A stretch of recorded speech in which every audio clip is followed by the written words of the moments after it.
Hello friends, this is Gyandeep Mishra और आज मैं आपके लिए लेकर आया हूँ टाइम एंड वर्क का पार्ट 5। देखिए, पार्ट 5 से पहले अगर आपने पहले के वीडियोस नहीं देखे हैं पार्ट 1 से लेकर पार्ट 4 तक, तो आप उन सारी वीडियोस को देखिए। उनमें जो मैंने कंसेप्ट बताए हैं, जो ट्रिक्स बताए हैं, आप उनको देखिए। फिर आप टाइम एंड वर्क के इस पार्ट 5 वीडियोस को देखिए। देखिए, मैंने जो पहले जो डिस्कस किया है उसमें मैंने बेसिक कंसेप्ट और ट्रिक्स को डिस्कस किया है, जो कि सबसे अच्छे ट्रिक्स हैं जिसके द्वारा आप किसी भी सवाल को बहुत ही जल्दी चुटकियों में सॉल्व कर सकते हैं, जो कि हमारे एग्जाम की रिक्वायरमेंट होती है। ठीक है, तो आप उन वीडियोस को देखिए, फिर आप इस टाइम एंड वर्क के पार्ट 5 को देखिए। इसमें मैंने बेसिकली उन सवालों को डिस्कस किया है जो सवाल बहुत ही ज्यादा पूछे जाते हैं, और अभी सीजल में जो हुआ था उनमें इसमें मैंने 3 टोटल क्वेश्चंस डिस्कस किए हैं, और उसमें से उन तीनों में से जो पहला क्वेश्चन रहेगा, आप देखेंगे उसको, वो क्वेश्चन सीजल के 2 लगातार अलग अलग दिन पे हुआ था, उन दोनों पेपर में आया था। तो ये अपने आप में बहुत ही इंपॉर्टेंट वीडियो है। प्लीज आप इस वीडियो को देखिए, कहीं आप उस इंपॉर्टेंट क्वेश्चन को मिस ना कर जाएं, इसीलिए आप इस वीडियो को जरूर देखिए। लेकिन वीडियो को स्टार्ट करने से पहले मैं उन व्यूवर्स को कहना चाहूंगा जिन्होंने मेरे चैनल को अभी तक सब्सक्राइब नहीं किया है, तो अगर आपने मेरे इस चैनल को सब्सक्राइब नहीं किया है तो प्लीज सब्सक्राइब करिए। और चलिए स्टार्ट करते हैं हम आज का वीडियो।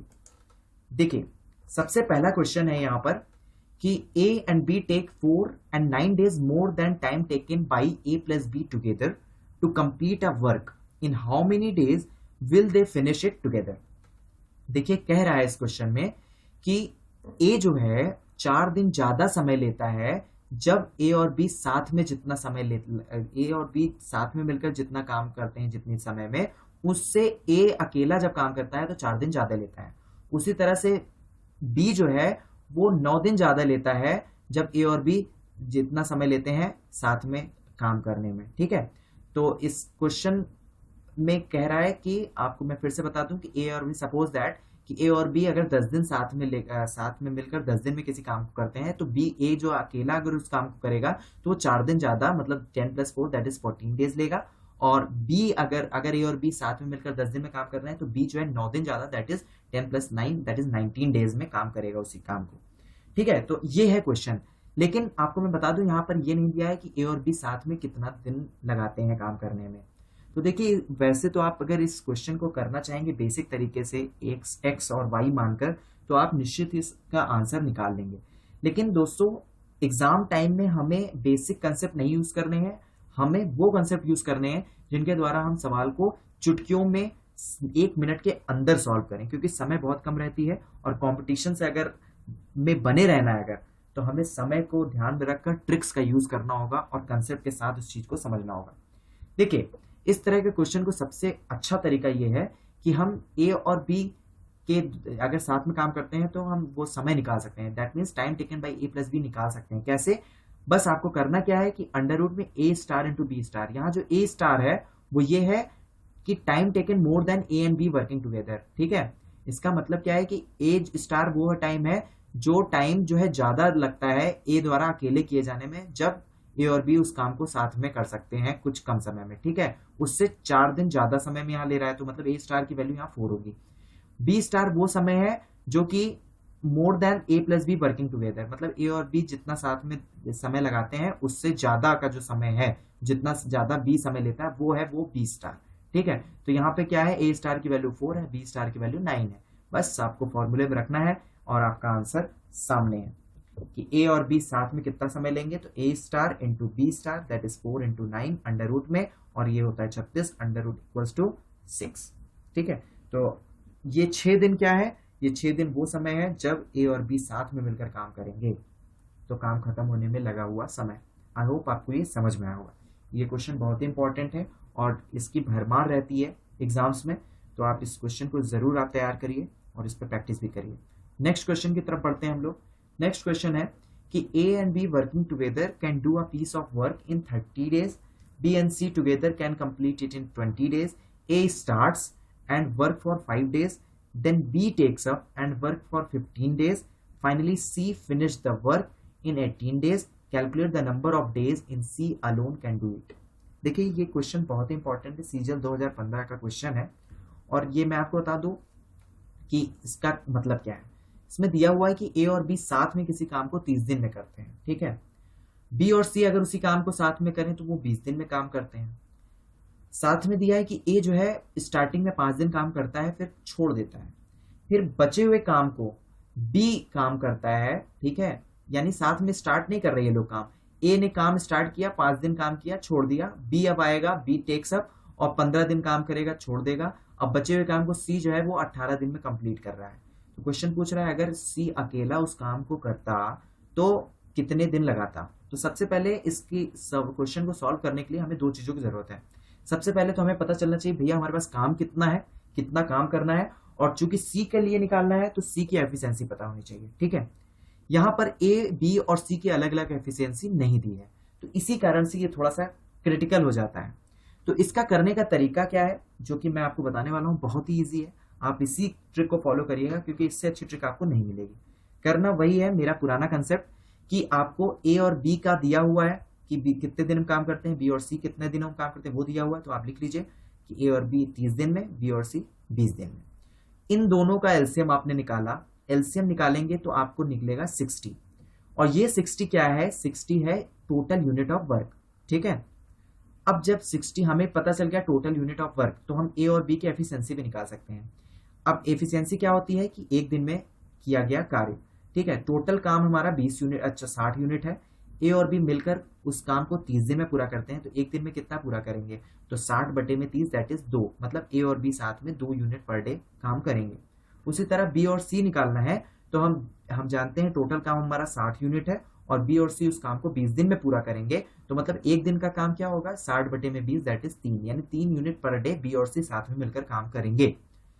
लेकिन क्वेश्चन दिया है कि ए जो है 5 दिन काम कर रहा है, फिर बचे हुए काम को बी जो है 15 दिन में काम कर रहा है, 15 दिन काम किया, और सी जो है बचे हुए काम को 18 दिन में पूरा कर रहा है। तो ये काम करना है, मतलब 5 days of A plus 15 days of b और 18 डेज ऑफ सी, ये कुल मिलाकर जब काम करेंगे तो हमारा 60 यूनिट के बराबर काम करेंगे, ठीक है। यहां तक आपको क्लियर है। अब देखिए, चूंकि हमें ए का अलग से एफिशिएंसी तो दिया नहीं है कि हम डायरेक्टली 5 इंटू एफिशिएंसी ऑफ ए कर दें तो हम ए का 5 दिन का काम निकाल लें, ऐसा हम कर नहीं सकते, क्योंकि यहाँ दिया नहीं है। हमें दिया है ए और बी का साथ में एफिशिएंसी। तो करना क्या है कि हम ए और बी साथ में 5 दिन काम करा देते हैं। देखिए यहाँ लिखा है 5 days of A plus b, इसका मतलब ए और बी को जब हम साथ में काम कराएंगे तो इसमें ए जो है 5 दिन तो काम करेगा ना भाई, ठीक है। हमें ए को 5 ही दिन काम कराना है, तो ए ने 5 दिन तो काम किया, साथ ही साथ बी भी 5 दिन काम कर रहा है, ठीक। ये समझ में आया। चलिए आगे बढ़ते हैं। अब चूंकि बी को हमें 15 दिन काम कराना था, तो हम क्या करेंगे, चूंकि 5 दिन यहाँ पे ए बी जो है वो काम कर चुका है ए के साथ, तो यानी अभी हम कितना बी को काम करना है, 10 दिन का काम करना है, ठीक है। तो हमने इसको क्या लिख दिया, 10 डेज ऑफ बी अभी बचा हुआ है। 18 डेज ऑफ सी को हम क्या करें कि इसको इस तरह से कर सकते हैं, 10 दिन 10 days of C plus 8 days of C, इस तरह से आप लिख सकते हैं, सिंपल अरिथमेटिक, ठीक है। अब नेक्स्ट लाइन पे चलते हैं। तो हमने क्या लिखा था, फिर 5 days of A plus B. अब देखिए 10 दिन बी का 10 days of B and 10 days of C, ये दोनों 10 दिन में मिलकर और कितना काम करेंगे, तो बी और सी की हमें एफिशिएंसी भी साथ में पता है, तो हम क्या करेंगे 10 days of B and plus C, ये 10 दिन बी का काम और 10 दिन सी का काम, इस तरह हम लिख सकते हैं 10 डेज ऑफ बी प्लस सी। बचा क्या है, 8 डेज ऑफ सी। ये टोटल मिला के 60 यूनिट के बराबर काम करेंगे, ठीक है। नेक्स्ट आके आते हैं। चूंकि ए और बी की एफिशिएंसी क्या दी हुई है, आपको आई होप इतना समझ में आया होगा। ये अगर नहीं समझ में आया तो फिर से आप वीडियो को स्टार्ट करके देखिए। तो बी और a 5 days of A plus b, मतलब ए और बी की एफिशिएंसी क्या है, 2 यूनिट, ठीक है। तो 5 दिन में काम कितना करेंगे, 5 इंटू 2, ठीक है, प्लस बी और सी की एफिशिएंसी क्या है, 3, तो 10 डेज ऑफ बी प्लस सी क्या हो जाएगा, 10 इंटू 3। अब 8 डेज ऑफ सी हमने ऐसे उतार दिया, और ये टोटल कितना काम हो रहा है, 60 यूनिट का काम हो जा रहा है, ठीक है। अब देखिए हमें 8 दिन का सी का काम निकालना है, तो बस क्या करना है कि 5 इंटू 2 को उधर भेजिए, 10 इंटू 3 को उधर भेजिए, तो 40, यानी 5 into 2 10 plus 10 into 3 that is 40, 60 में 40 गया 20 यूनिट।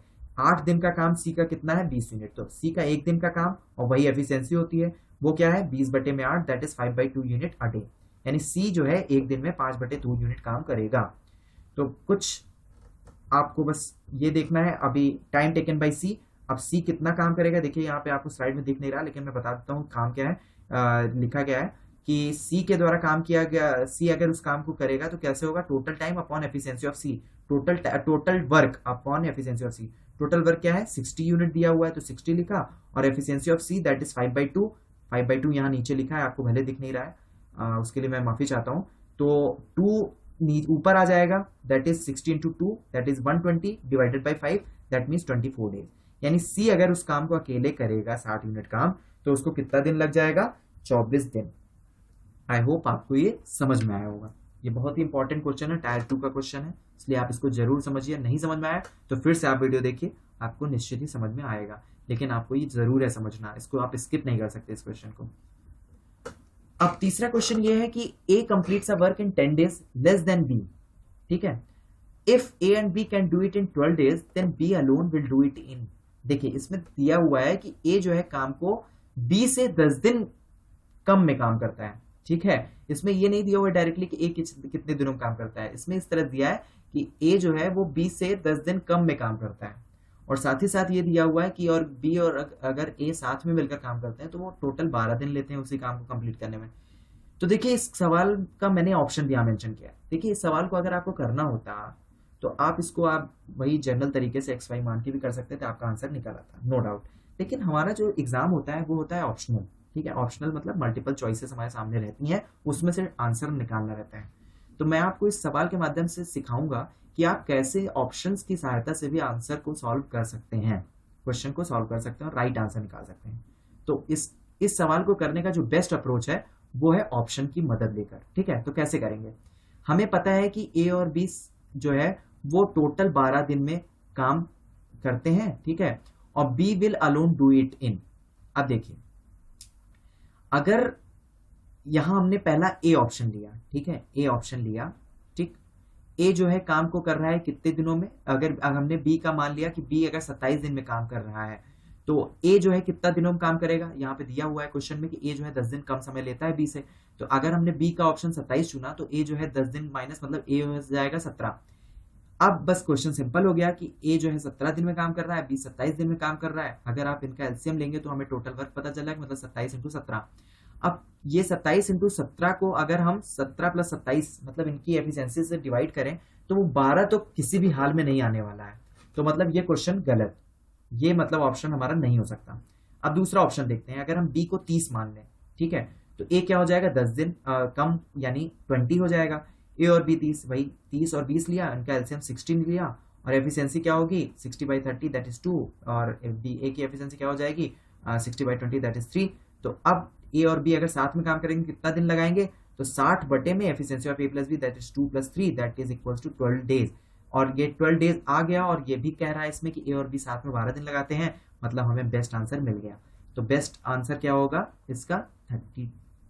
ठीक है, यानी बी अगर उसी काम को करेगा तो 30 दिन में करेगा। देखिए ये मैंने एक छोटी सी सोच दी है कि आप ऑप्शंस का इसी तरह कैसे यूज कर सकते हैं। मैं ये नहीं कह रहा है कि आप इसी क्वेश्चन में ऑप्शंस का यूज करिए, आपको जहां से सही बैठता है, जहां से आप ऑप्शन की मदद से तेजी से काम कर सकते हैं, आपको सॉल्व ना करना पड़े, आप वहां पर उस ऑप्शंस का मदद लीजिए और आपने सवाल को सॉल्व करिए। ठीक है, एग्जाम्स में आपको आंसर से मतलब है, सही आंसर से मतलब है। एग्जामिनर ये नहीं देखने वाला कि आपने उस आंसर को कैसे निकाला। ठीक है, आई होप आपको ये समझ में आया होगा। इसी के साथ ही मैं आज का वीडियो खत्म करता हूँ। नेक्स्ट वीडियो हम लेकर जल्द हाजिर होंगे, तब तक के लिए गुड बाय।